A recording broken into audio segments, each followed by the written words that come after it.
Good afternoon, ladies and gentlemen. I've done it again. Wrong book. Thanks. Sorry. I'm going to shuck and jive. Time to shuck and jive. That's the super secret book that, with all the information that I can't share with you. I do know that I can. I wanted to tell you at the top that I'll wait for the book, but I'll start with the question. Go ahead. Okay. On the speech tomorrow night, why won't the president tell the public how many jobs the plan that he's going to present will create? Isn't that an important figure for building support both on the Hill and among the public? Well, first of all, you're presuming that he won't do something. You said yesterday you would leave that up Well, to... I've also made clear that I'm not going to get into the line-by-line details of the speech. So he still could present a number The of president jobs. feels that the proposals he puts forward tomorrow night will be judged by independent, outside economic analysts to positively affect job growth and economic growth. Full stop. And he will make that case himself. He certainly understands that added validation will come from those who don't work for him, who aren't affiliated members of his party, but whose job it is to crunch the numbers and to make assessments about whether or not the proposals he put forward do the things that he says they will do. So he will make the claim that these are the measures that can be taken, that have historically had bipartisan support, can be acted on very quickly by Congress, and can have a very quick and positive impact on the economy and on employment. Specific predictions about how much growth and how much job creation I think will come from outside observers who analyze the proposal. I'm not saying that we won't make them as well. I think that the issue, however, will be in terms of their credibility will be reinforced by the fact that outside economic analysts, we believe, will assess them that way. But he could make the case himself. He'll make the case. I'm just not. Particularly on job Again, you're getting summaries. to individual sentences in the speech, which I don't want to preview for you. He will make the case very aggressively that the measures he puts forward tomorrow night are the kinds of things that will help spur economic growth, that will lead to greater and faster job creation in the United States. And those are the two things that Americans across the board are demanding. And they believe that Washington of late has, rather than being helpful in achieving those goals, has been detrimental, especially this past summer during the debt ceiling fiasco. So he will be very aggressive in making that case. When you talk about the plan being able to be scored by CBO or having a specific dollar amount attached to it, does that mean the president is actually going to send a bill to Congress, or is he going to leave legislative language to lawmakers? Again, I don't want to get into the specific elements of the speech in too much detail. It will be he will put forward, both in his speech and in supporting material, a very detailed series of proposals to grow the economy and create jobs. How the process moves forward in terms of engaging Congress and working with Congress to pass those measures, I will lead for a later date. But you can be sure that they will be specific, they will be measurable, they will be paid for, and they will be, by any objective standard, the kinds of measures that have enjoyed bipartisan support in the past. And I think that is a real test here. It is one thing, as we've seen in the past, to say, here's my plan, which everyone out here knows has no chance of clearing Congress because the elements in it don't have bipartisan support. There's no evidence of historical bipartisan support. Or you can put forward ideas that meet that test and create jobs and grow the economy. That's what the president will do. Can you tell us how long the speech is going to be? I think it will be engrossing from start to finish. I mean, just quickly on one other topic. The Pentagon today announced that it was raising security levels at military bases out of precaution because of the 9/11 anniversary. anniversary. Is there anything that the White House or the president specifically is doing to deal with potential threats or security precautions ahead of this anniversary? As a matter of fact, I can tell you that yesterday the president convened a meeting in the Situation Room with senior members of his Homeland Security team to ensure that all necessary Homeland Security measures, precautions are being taken in advance of the upcoming 10th anniversary of 9/11. I think, as you mentioned, you've seen the report about the Department of Defense.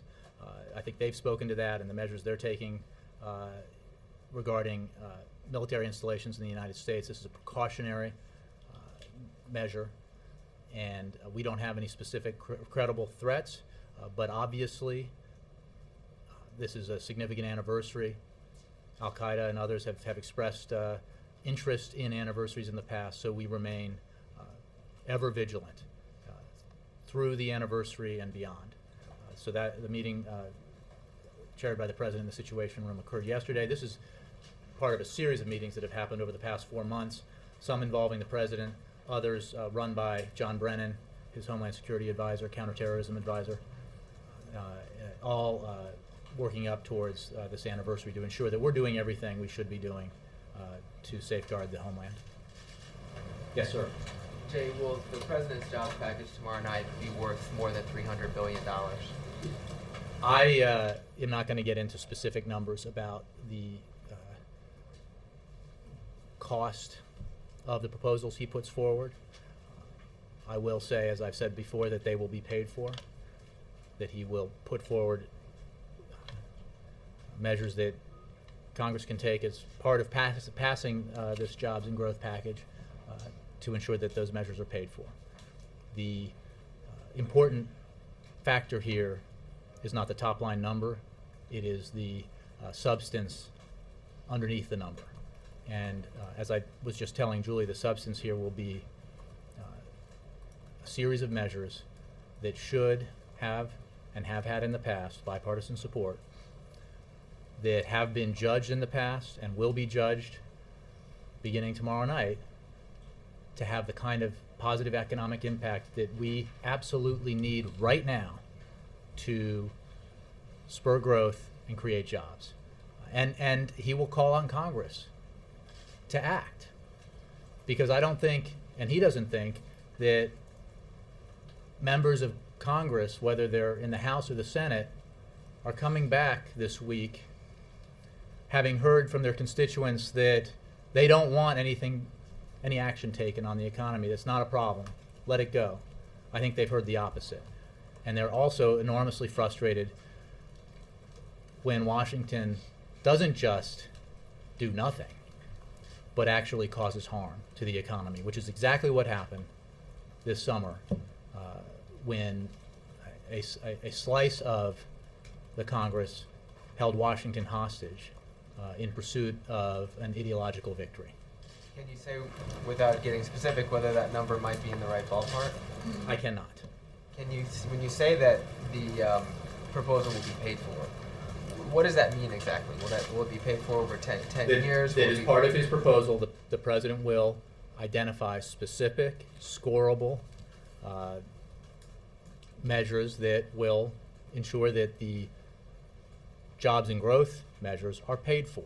Over a certain period of time, or well, everything's this over. year? Everything's obviously over a certain period of time. The growth. I'm not going to get into the specifics about about how that plays, but obviously every ounce of economic growth won't happen the day after it's passed, and every job will not be created in the week after. The plan that the President puts forward, the proposals will be aimed at the most impact that can be achieved in the earliest possible time in terms of effect on the economy, effect on jobs. As I've said in the past, the President is committed to, as you saw this summer during our trials and tribulations with the debt ceiling negotiations, the President's absolutely committed to significant deficit and debt reduction. He remains so. And while he will identify elements that will make clear that the jobs and growth package can be acted on, should be acted on right away, and can be paid for and should be paid for right away, he will also make it clear that this is part of his longer-term vision about getting our deficits under control, getting our debt to GDP ratio under control, because he believes that is vital to our long-term economic growth. Not because it is in and of itself a good thing, although it is in terms of global and domestic confidence in the economy. It is also essential so that we can ensure that we are able to make the kinds of investments in education, infrastructure, and innovation that will allow us to grow and compete. So this is all part of a package, and what he will make clear is that this is not an either-or proposition. We must and we can act to grow the economy and create jobs now, and we must and we can, in a responsible way, pass the measures that will ensure that we reduce our deficits and get control over our debt in the long term. That second part, just the final follow-up. Tomorrow night is focusing on the jobs package. When will he lay out his proposal for the super committee on debt deficit? I think I've said from here relatively soon, and I'll stick with that. I don't have a date certain for you. I don't have a date certain for you yet, Jeff. So on the deficit super committee, a lot of Democrats are concerned that he's going to propose some deep cuts or changes to Medicare and Medicaid. What's the White House say to Democrats? These are key Democratic priorities. This president has been and remains absolutely committed to protecting Medicare, Social Security, Medicaid, rather than ending it as we know it. He has also made clear that we have to make some tough choices in order to get our deficits and debt under control. He demonstrated his willingness to make very hard choices in his negotiations with the Speaker of the House in pursuit of a sweeping so-called grand bargain that included, had it come to fruition, that included revenues as well as entitlement reform. And broadly speaking, that remains his commitment. I'm not going to get into specifics about what will or will not be in the president's proposals on deficit reduction. But his approach to this is we have to do, this is an important issue because it goes to our long-term economic health. We have to do it in a balanced way to ensure that no single segment of society is overly burdened by it. It is simply unfair in order to preserve or extend or deepen tax cuts for the wealthiest, the most fortunate Americans, that we have to end Medicare, turn it into a voucher program. That's not fair. He doesn't believe that's fair. He believes that if you approach this issue in a balanced way, you can ensure that no one is unduly burdened, that everyone shares in the burden and shares in the ensuing prosperity that comes from getting our fiscal house in order. That remains his overall set of principles. And then just to revisit something from yesterday that you left open-ended, any plan now to meet with Boehner and Cantor tomorrow ahead of the speech? I don't have any meetings to announce or phone calls to announce. I think that the president has a good relationship, fine working relationship with the Speaker of the House, other members of leadership, obviously, both parties. He has met on numerous occasions with those leaders throughout this year. I think that he demonstrated his commitment to working with Congress to try to achieve big things this summer, and he will continue to demonstrate a willingness to do that. He will, tomorrow night, put forward a jobs and growth package that he is quite certain responds to what the American people are demanding and is responsive to what the American economy demands. He will call on Congress to take up those proposals because they are sensible, they are bipartisan, and they are paid for. He obviously understands that there may be other ideas, and he will be willing to hear them and want to hear them. And I'm sure those conversations and meetings will continue through the fall. But I do not believe that anyone out there in the country thinks that the answer to getting Washington out of gridlock is having another round before this speech of meetings in the cabinet room. Jake. You talked about the meeting yesterday in the Situation Room with senior members of the National Security Team. Can you tell us who was there? Obviously, Homeland Security Advisor, Assistant to the President, John Brennan, I think head of the NCTC, others, Janet Napolitano, the Secretary of DHS, I can get you the full list, but it would be everybody who has all the senior people with areas of responsibility on Homeland Security.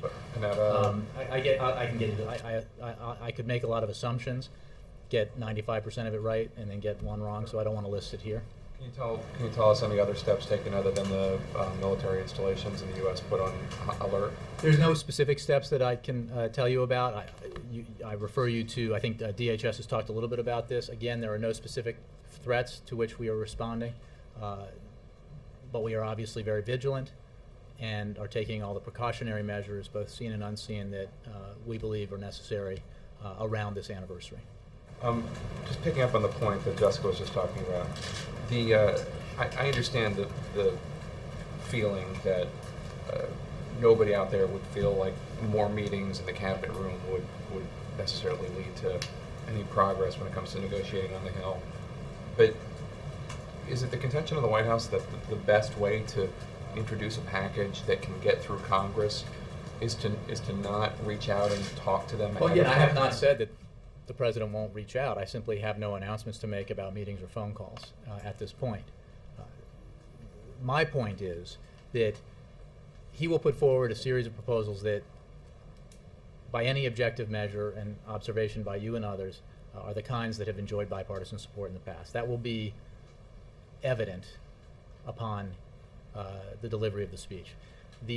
What is not required is for the president to negotiate in advance the elements of a jobs package with members of Congress, any more than you all called on, or your colleagues up on the Hill called on House Republicans to negotiate with the White House or House Democrats on H.R. 1 prior to its release, or on the Ryan budget proposal, or on the proposals that have been put forward recently by the House. So, I mean, I think that you have to, the standard has to apply here. I think whether or not a proposal is seriously designed to garner bipartisan support can be judged by the elements of the proposal. If you put something on the table and say, here's our plan, no, we didn't talk to anybody about it, but judge it as you will, and everybody looks at it and understands that it has no chance of getting support in Congress, then you can make your analysis accordingly. You will see in the proposals that the president puts forward that he is very serious about taking measures that are responsible, that have enjoyed bipartisan support, and are the kinds that have direct and quick impact on the economy and on jobs. I would think the argument is that obviously we're not in the same time than we were in the past.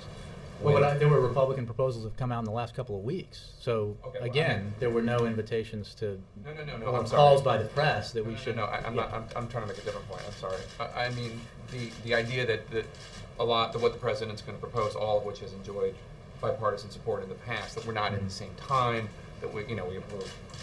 Again, you all will be able to judge whether or not the kinds of things the president is proposing, which all will be paid for, are the right answers, and are the kinds of things that if Congress were serious about taking action, Congress would act on. Right, but when you say the point I'm trying to drill down into is the idea that they will be paid for, as opposed to previous stimulus plans in the last 10 years, whatever, 20 years, that weren't necessarily paid for. When you say it's going to be paid for, how specifically is it going to be paid for? Is it going to be paid for by contemporaneous cuts and tax increases? Are it going to be paid for by, and we expect Congress in 5 years to raise this much money? No, it will be specifically paid for. Okay, thank you.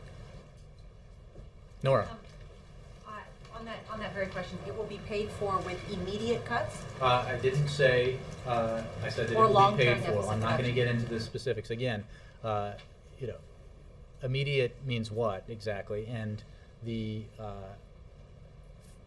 fact of the matter is they will be, the president will make clear, and the supporting material that we supply to you will make clear that he is proposing both policies that Congress should act on that will help the economy grow, will create jobs, and a mechanism to pay for them that's credible and measurable. And I think that meets a standard that the American people expect him and Congress to meet. Can you address then the concern that's been raised that if the $300 billion plus that the president's going to propose, if that's the amount, that if it were not immediately paid for, it runs the risk of busting the debt ceiling early before next year's election. Again, it will be paid for. We're not going to bust the debt ceiling. It is important to remember throughout these analyses as you go forward, because there are a lot of complexities involved in short-term measures, long-term measures. Let me take you back, painfully I'm sure, to the summer when we were discussing grand bargains and other proposals to get a hold of our deficits and debt. There were upfront, near-term discretionary cuts involved in all of the proposals, big and small, and the ultimate one that was agreed on and signed into law by the president when a grand bargain fell through. There were also discussions of entitlement reforms and tax reforms, balancing of revenue and other measures, cuts and revenues that obviously did not take effect immediately and relied on a duration, on triggers and that sort of thing. So it is a false assumption to say that, well, wait a second, where's your, why aren't you reducing the deficit and debt by $3 to $4 trillion tomorrow? That was never envisioned by anybody who was engaged in the serious negotiations, either outside through Simpson-Bowles or Domenici-Rivlin, or on the inside with the Speaker of the House and the President of the United States. Is the president hopeful that he can consult members of Congress before he delivers this address tomorrow night? I feel like I've answered this about a half dozen times. I don't have any announcements to make about phone calls or meetings. When I do, I'll make them. The president consults regularly with, has spent more time with the leaders of Congress in recent months than he has with a lot of folks, including those much closer to him. And I think that he will continue to meet and consult with rank and file members and leaders as we go forward, as he pushes Congress to act responsibly and do something that the American people want done, which is to get our economy growing and get jobs created. It was reported today that the White House team briefed Democratic strategists and lobbyists about details of the president's jobs plan. Is that true? We have meetings regularly with a variety of groups from the outside, and I would steer you away from the idea that we briefed anybody in great detail about the plan from the outside. And did the president's press team brief columnists for newspapers about specifics of the president's plan exclusively? Again, we have meetings regularly. We have meetings with you, members of the White House press corps, as well as others in the press, with some regularity, with different levels of ground rules in terms of the information and how it can be used and when it can be used, and that's an ongoing process. Jay, just a practical question of how you get it done by the end of the year, since the president is going to tell the American people it's urgent, we got to get it done. Normally you do a joint session speech in January, early February, State of the Union. Now you're doing it in September, different timetable, and you've got the super committees you've been talking, you want to do job creation and you want to do deficit reduction. They're going to be busy in November, December trying to do deficit reduction.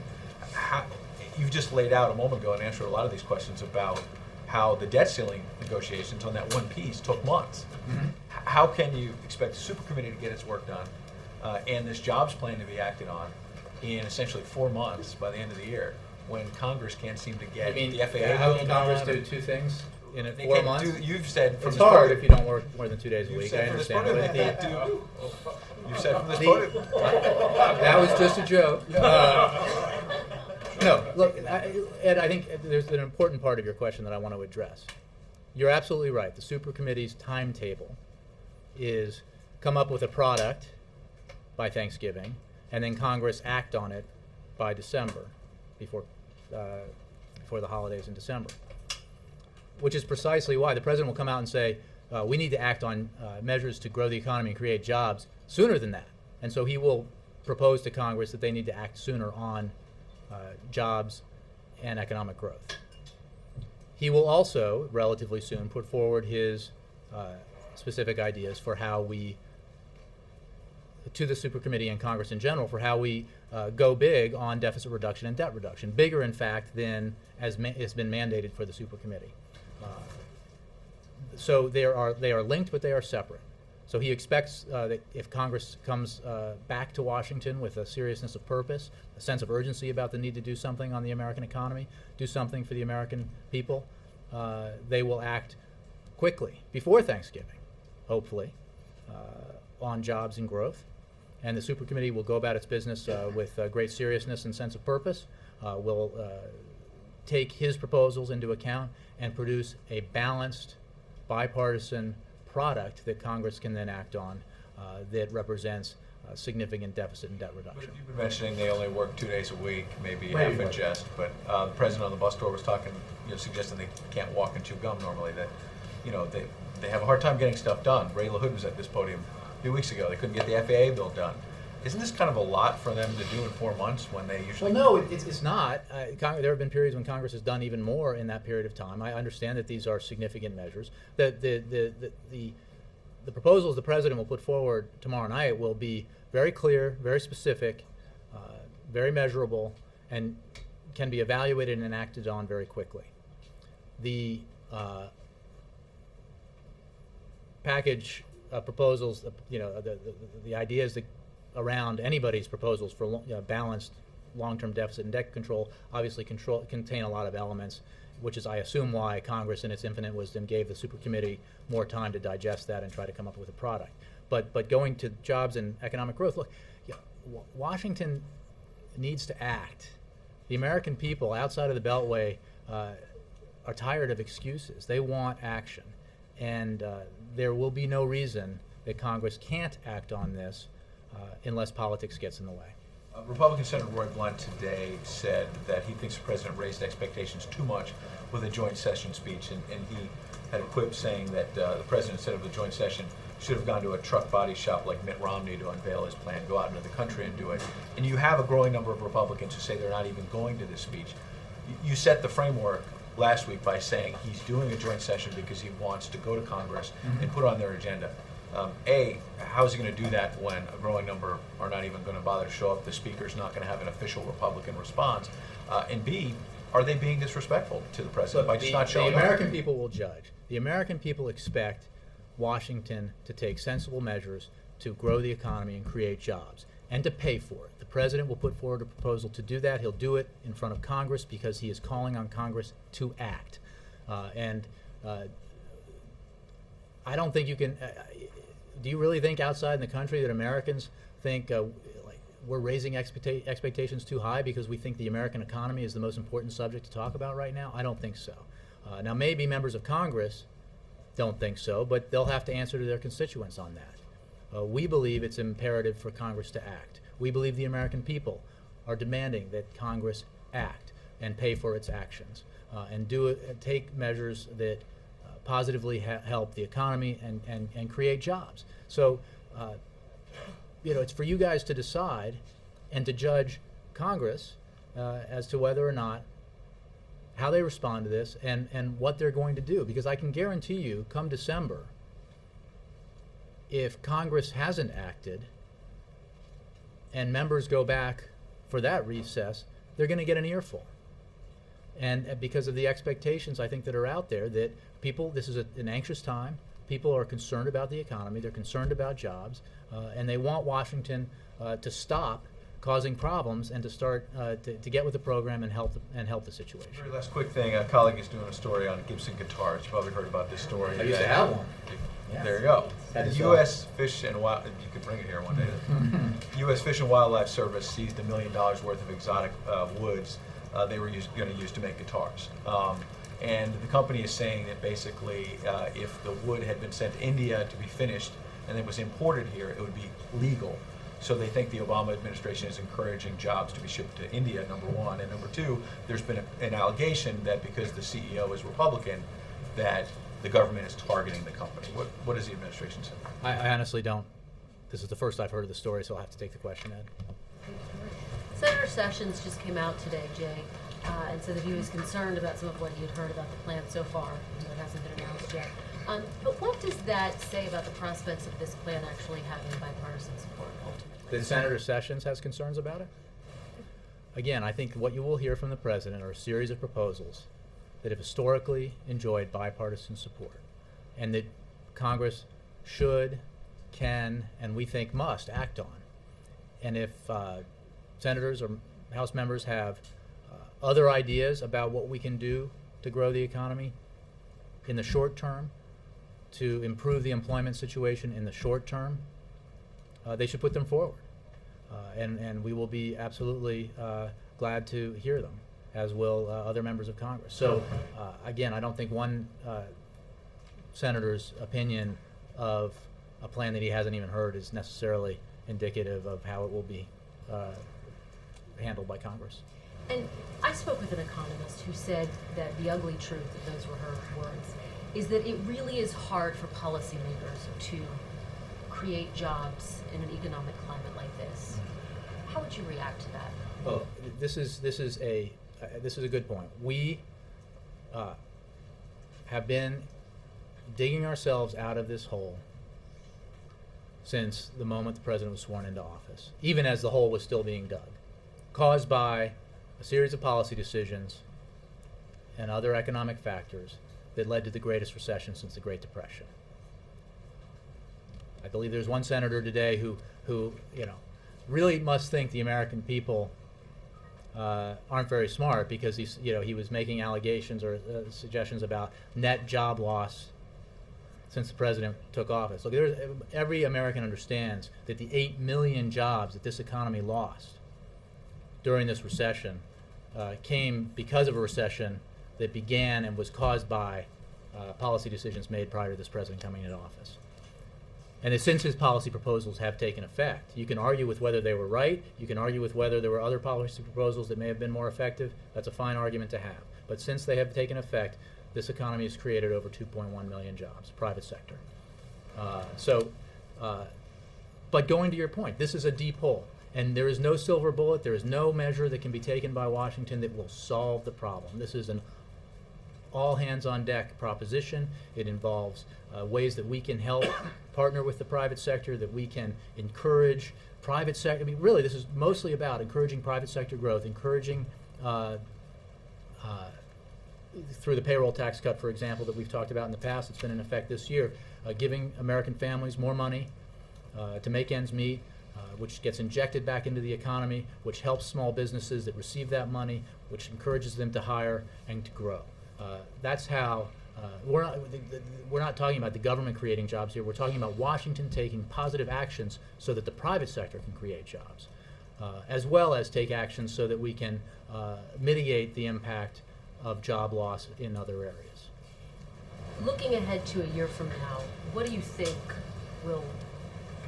the White House will be able to point to say that this plan really did work, it really did have an impact? I think that if we can say that Congress took these proposals, acted on them swiftly, and the president signed them into law, that that those measures collectively will have had a measurable positive impact on economic growth and a measurable positive impact on employment. That has been the case with some of the measures we took in December in conjunction with Republicans. It is certainly the case with the measures that we took in 2009, including the Recovery Act, and we expect that to be the case if Congress decides that it shares the sense of urgency that the American people have. And finally, I know it's the night before the speech, but does the president plan to watch the debate? I haven't asked him. Jerry. Will any of the president's proposal, or will all of his proposals need to be acted on by Congress, or are there some actions he can take? I think I've said it's a good question. I've said in the past, and some people followed up, and I want to make clear that I wasn't trying to hint slyly at something.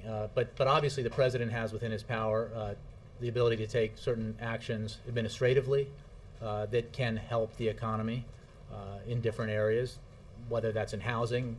I pointed to some of the measures he took this summer to assist unemployed folks in their efforts to stay in their homes. That has a positive economic impact, obviously. There are other measures that he can take. But the reason he's going to Congress, to go back to Ed's question, to give this speech is because there are big parts of his jobs and growth package that require congressional action, that require legislation, that require Washington to work in the way that the American people overwhelmingly expect it to work, in a sensible, pragmatic, bipartisan way. Will there be some, just to put a little finer point on it, will there be proposals, without getting specific, that he'll discuss tomorrow night in front of Congress that won't need congressional approval? I encourage you to listen in, yeah. Just a logistical question, which is, I know. I promise it'll be done before kickoff. Gotcha. So, Good. President, you, I, and so many other Americans can watch the start of the NFL season. Will there be any, when the super committee meets for its first meeting tomorrow and then subsequent meetings, will there be any White House people in there? I know when Biden was leading the talks, that's different. Obviously Vice President Biden was there, his staff members.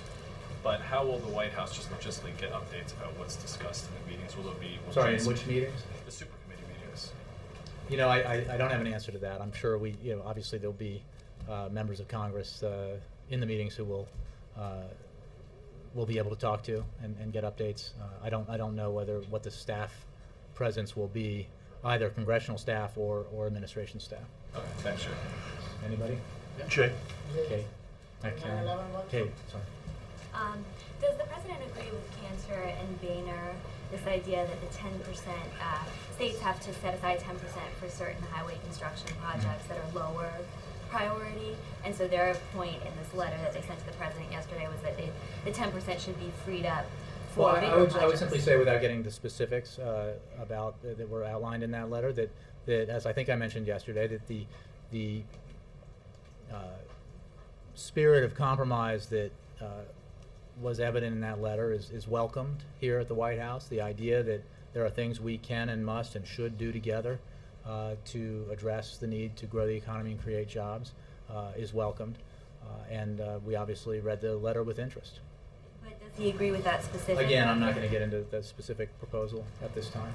And also, on the speech tomorrow night, we know that education is going to be a big part of it. Can you give some indication of how big a part the aid to governments will be for, to cap teachers stay in their jobs? I'm not going to get into specifics about the elements of the speech beyond those that the president has already mentioned. And just finally on Libya, does the administration plan to send U.S. personnel to Libya to look at missiles and secure chemical weapons, as House Intel Committee Chair Mike Rogers has suggested they should do?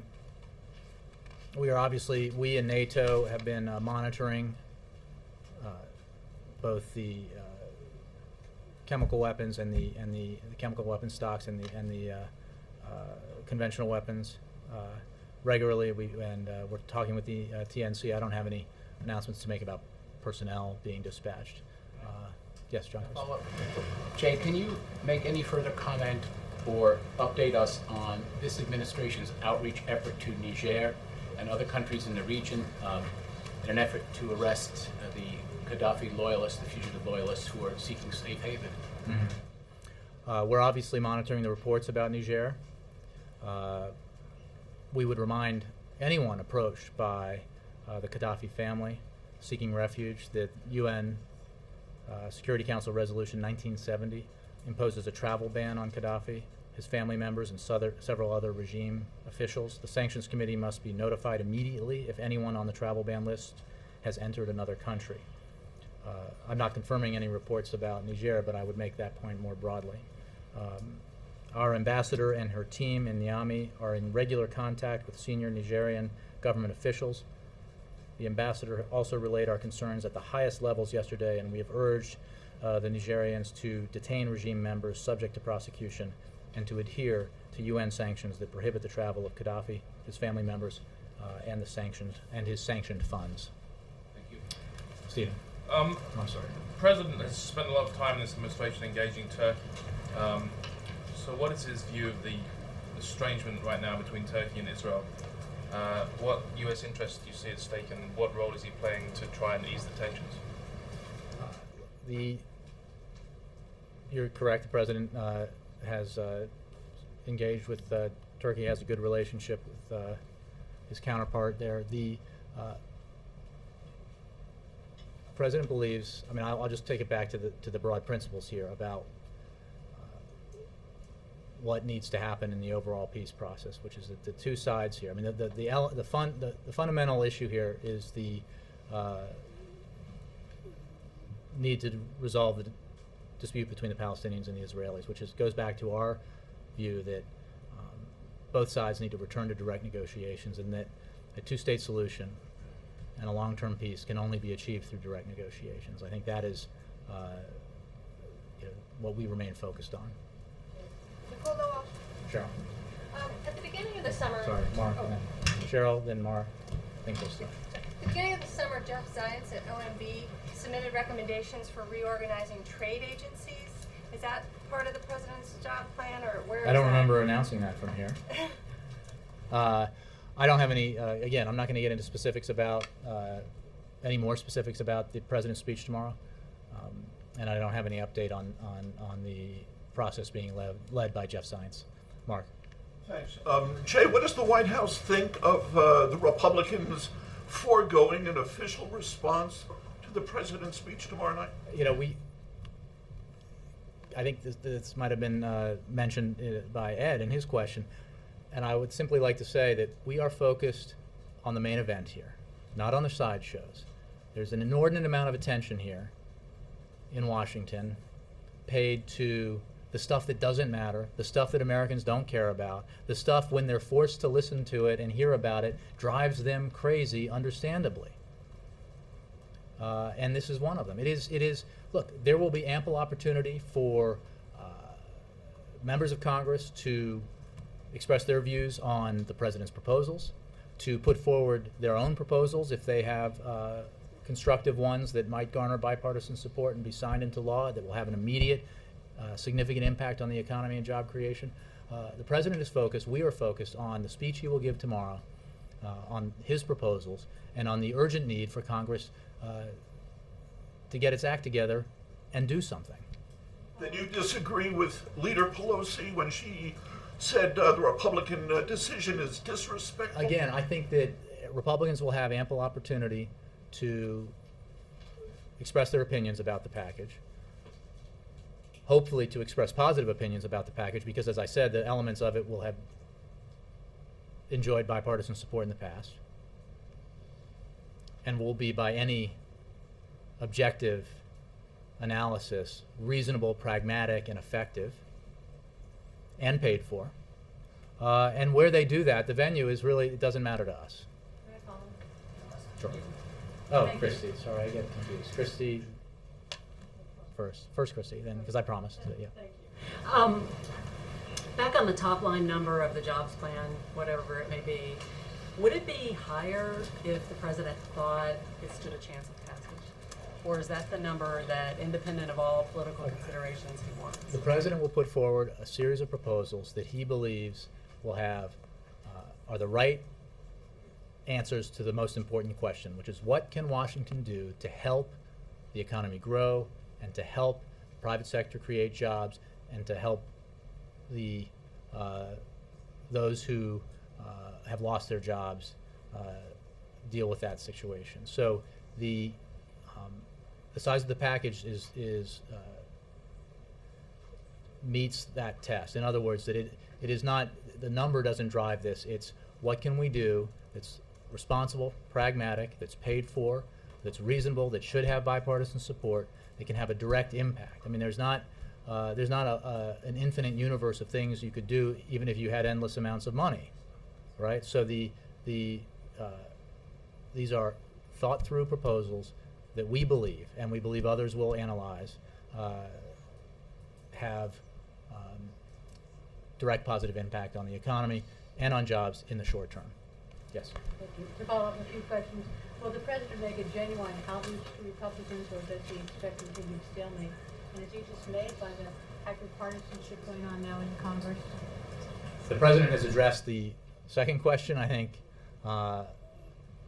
fairly often in the last several weeks.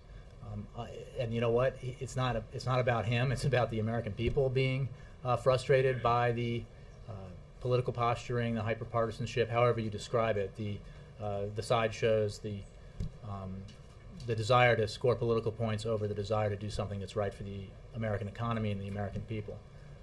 On the other, he will call on Congress, which is obviously a Republican and Democratic institution with one house controlled by one party and another controlled by the other, to take action collectively in a bipartisan way. So the answer is yes, he will reach out to Republicans to act on his proposals because they're the right thing for the American people or the right thing for the American economy.